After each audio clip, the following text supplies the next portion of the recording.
السلام علیکم دوستو، کہ میرا جنازہ پڑھ کے پھر حضور کے سامنے لے جانا اور سلام عرض کرنا۔ حضرت انس سے بھی روایت، حضرت علی سے بھی روایت ہے، حضرت صدیق اکبر کی وصیت تھی حضور کے پاس لے جانا اور حضور سے اجازت مانگنا، اجازت مل جائے تو قدموں میں دفن کر دینا ورنہ جنت البقیع میں۔ تو حضرت علی المرتضیٰ اور حضرت انس روایت کرتے ہیں کہ ایسا ہی ہوا کہ ہم نے جنازہ اٹھایا، پڑھا اور پھر حضور کے مواجہ انور کے سامنے رکھ دیا اور سارے ہاتھ باندھ کے عرض کرتے ہیں یا رسول اللہ ھذا ابو بکر یستاذن، اے اللہ کے پیارے محبوب صلی اللہ علیہ وسلم، یہ ابو بکر ہیں، آپ سے اجازت طلب کرتے ہیں، آپ کی قربت میں دفن ہونے کا شوق ہے، ہمیں کیا حکم ہے؟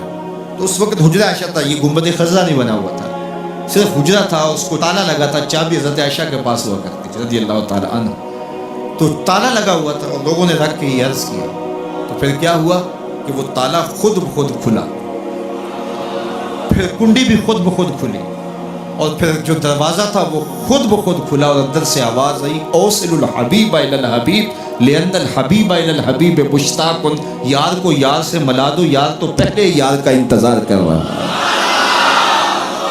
تو قبر انور سے یہ آواز آئی، حضور کے روضہ انور سے یہ آواز آئی، اور ہمارا عقیدہ ہے اور مسلمہ عقیدہ ہے اور تمام امت کا عقیدہ ہے کہ حضور اپنی قبر میں زندہ ہیں۔ یہ بعد میں فتنہ پیدا ہوا حضور علیہ السلام کے حوالے سے، یہ جو معاذ اللہ میری زبان وہ بوجھ نہیں اٹھاتی جو لوگ کہتے ہیں، یہ حضرت شیخ عبد الحق محدث دہلوی علیہ رحمہ نے لکھا ہے تتمہ مدارج النبوہ میں۔ آپ کہتے ہیں اللہ کا شکر ہے بہت سارے معاملات میں امت میں اختلاف پیدا ہو گئے، لیکن اللہ کا شکر ہے کہ اس معاملے میں تو کوئی اختلاف نہیں کہ حضور اپنی قبر انور میں زندہ ہے۔ یہ حضرت شیخ نے لکھا ہے، تو اس کا مطلب ہوا کہ یہ بات کا اختلاف ہے، تو حضور علیہ السلام اپنی قبر انور میں زندہ ہیں۔ حضرت ابو درداء رضی اللہ تعالی عنہ نے جب آقا کریم نے درود و سلام کی ترغیب دی تو کہا حضور جب آپ انتقال کر چکے ہوں گے تو کیا ہم اس وقت بھی آپ پہ درود پڑھیں؟ تو حضرت ابو درداء نے جب حضور سے پوچھا، ابن ماجہ کی روایت ہے، تو کہا حضور جب آپ وصال کر چکے ہوں گے تو درود و سلام اس وقت بھی جاری رکھیں؟ تو آقا کریم علیہ السلام نے ارشاد فرمایا انما حرم علی الارض ان تاکل اجساد الانبیاء فنبی اللہ حی یرزق، فرمایا ہاں بعد میں بھی میرے پر درود جاری رکھنا، اللہ نے مٹی پہ حرام کر دیا ہے کہ وہ نبیوں کے جسم کو کھائے، نبی قبروں میں زندہ ہوتے ہیں ان کو رزق دیا جاتا ہے۔ علیہ السلام کی حیات قرآن سے ثابت ہے یا حدیث سے؟ دیکھیں حدیث سے تو صراحتاً ثابت ہے، نبی کریم صلی اللہ علیہ وسلم نے صحابہ کرام علیہم رضوان سے ارشاد فرمایا کہ تمہارا پڑھا ہوا درود پاک میری بارگاہ میں پیش کیا جاتا ہے۔ کسی نے عرض کی یا رسول اللہ صلی اللہ علیہ وسلم آپ کی وفات کے بعد کیا ہوگا؟ آپ نے ارشاد فرمایا کہ انبیاء علیہ السلام اپنی قبور میں زندہ ہیں، اللہ تعالیٰ نے زمین پر نبیوں کے جسموں کا کھانا حرام فرما دیا ہے، انبیاء علیہ السلام اپنی قبور میں زندہ ہیں، انہیں رزق دیا جاتا ہے۔ یہ ساری حدیث موجود ہے، لیکن انبیاء علیہ السلام کی حیات کا شعور ہمیں حاصل نہیں ہے۔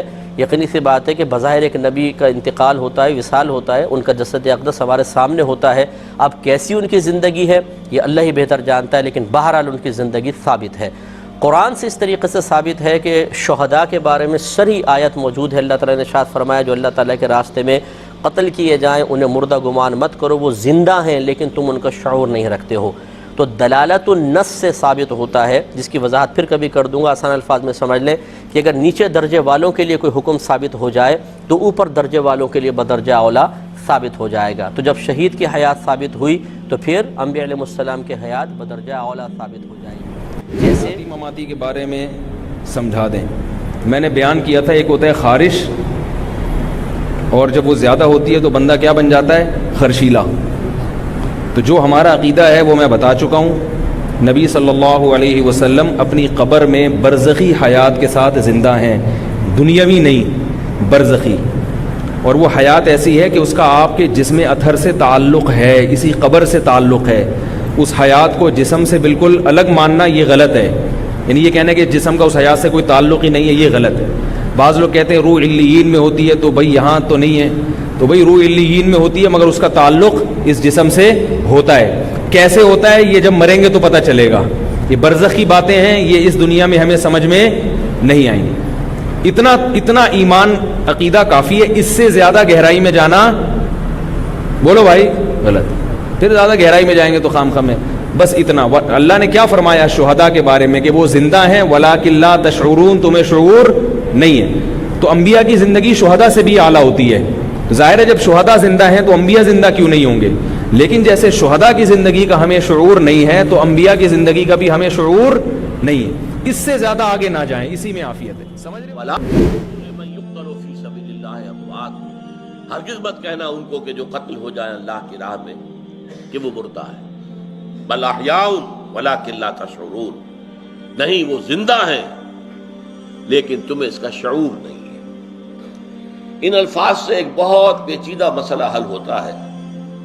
ہمارے ہاں اہل حدیث حضرات کا اور سنیوں کا بھی جھگڑا ایک ہے, اور سنیوں میں سے حنفی, دیوبندی بھی, بریلوی بھی, ان میں بھی جھگڑا ہے, اور دیوبندیوں میں بھی جھگڑا ہے. حیات النبی کا مسئلہ, حضور اپنی قبر میں زندہ ہیں تو کیا جیسے اس دنیا میں تھے ایسے ہی زندہ ہیں؟ یہ موقف ہے ہمارے بریلوی علماء کا بھی اور دیوبند کے بھی بعض علماء کا. لیکن اہل حدیث اور دیوبند جماعت کے بھی کچھ لوگوں کی رائے کہ نہیں, وہ برزخی زندگی ہے اور اللہ ہی جانتا ہے کہ وہ کیسی زندگی ہے. حالانکہ مسئلے کا حل کیا ہے؟ دیکھیے جو درجات ہیں انسانوں کے اہل ایمان کے, وہ 4 درجے ہیں. منعم علیہم لوگ کون ہیں جن کو ہم کہتے ہیں سورہ فاتحہ میں اے اللہ ہمیں سیدھے راہ کی ہدایت فرما, راستہ ان کا جن پر تو نے انعام فرمایا. اہدنا الصراط المستقیم صراط الذین انعمت علیہم. اچھا یہ کون ہے انعمت علیہم؟ یہ سورہ نساء میں آیا. ومن یطع اللہ والرسول فاولئک مع الذین انعم اللہ علیہم من النبیین والصدیقین والشہداء والصالحین. جو اللہ اور اس کے رسول کی اطاعت پر کاربند ہو جائے ان کو معیت حاصل ہوتی ہے انبیاء کی, صدیقین کی, شہداء کی اور عام صالح اہل ایمان کی. یہ 4 طبقے ہیں منعم علیہم. سب سے اوپر نبی, ویسے نبیوں سے بھی اوپر رسول, پھر یہ کہ نیچے صدیق, پھر نیچے شہید, پھر نیچے عام اہل ایمان جو نیک ہیں, صالح. اب ان میں یہ تیسرا درجہ ہے شہید کا, جس کے بارے میں قرآن کہہ رہا ہے وہ زندہ ہیں لیکن تم ان کی زندگی کا شعور حاصل نہیں کر سکتے, تم نہیں جان سکتے کیسے زندہ ہیں. بس ہم کہہ رہے ہیں کہ وہ زندہ ہے, مانو کہ وہ زندہ ہے. باقی اس تفصیل میں جانا کیسے زندہ ہے, کہاں زندہ ہے, کس طور سے زندہ ہے, روٹی کھاتے ہیں, کچھ اعلیٰ ترین جو ہے جنت کی خوراکوں کو پہنچا دی جاتی ہے, یہ سب ساری کیوں فتنے پیدا ہوئے کہ آپ نے ایک ایسی چیز کے اندر دخل دے دیا جو عالم غیب سے متعلق ہے. عالم غیب کی وہی بات ہم مانیں گے جو رسول نے بتائی ہو, قرآن میں آئی ہو یا صحیح حدیث میں آئی ہو. عالم غیب کی کوئی بات اپنے طور سے اس کے بارے میں مین میخ نکالنا, تفصیلیں بیان کرنا, یہ در حقیقت فتنہ کھولنے کا مطلب نہیں. انبیاء کرام علیہ السلام اپنی قبروں میں زندہ ہیں اور ان کی زندگی نمبر 1 اخروی ہے یعنی آخرت کی زندگی, نمبر 2 برزخی ہے یعنی ان سین بیریئر, نظر نہیں آ سکتی, نمبر 3 جنتی ہے, اور نمبر 4 جسمانی پلس روحانی ہے لیکن اس کی کیفیت برزخی ہے. اور یہ زندگی کسی بھی صورت دنیا کی زندگی کے مشابہ نہیں ہے, کیونکہ دنیا کی زندگی کے پروٹوکول ڈیفرنٹ ہے. دنیا میں زندہ رہنے کے لیے ہمیں سب سے بیسک نیڈ ہے سانس, پھر کھانا پینا, بیویاں, یہ تمام چیزیں دنیا کی ضرورتیں ہیں. لیکن آخرت کی زندگی میں کوئی ایسی چیز نہیں. دنیا میں بیت الخلاء بھی جانا پڑتا ہے, جبکہ صحیح مسلم میں حدیث ہے کہ جنتی جب کھانا کھائیں گے جنت کا تو ایک خوشبودار ڈکار آئے گی, ان کا سارا کھانا ہضم ہو جائے گا, کوئی پیشاب تو کھانے کی حاجت ہی نہیں رہے گی. دنیا کی زندگی اور آخرت کی زندگی میں بڑا فرق ہے. اس لیے ہم صرف یہ قبر مبارک کی زندگی کا ایک دھندلا سا تصور اس متشابہ چیز کا قرآن اور سنت کی روشنی میں پیش کر سکتے ہیں. جتنا بتایا گیا اس سے آگے ہم بڑھ نہیں سکتے. جو حقیقی مسئلہ ہے وہ یہ کہ پیارے حبیب جناب محمد رسول اللہ صلی اللہ علیہ وسلم فوت ہو گئے, دنیا چھوڑ گئے. صحابہ نے یہ جملے سنائے مات النبی صلی اللہ علیہ وسلم,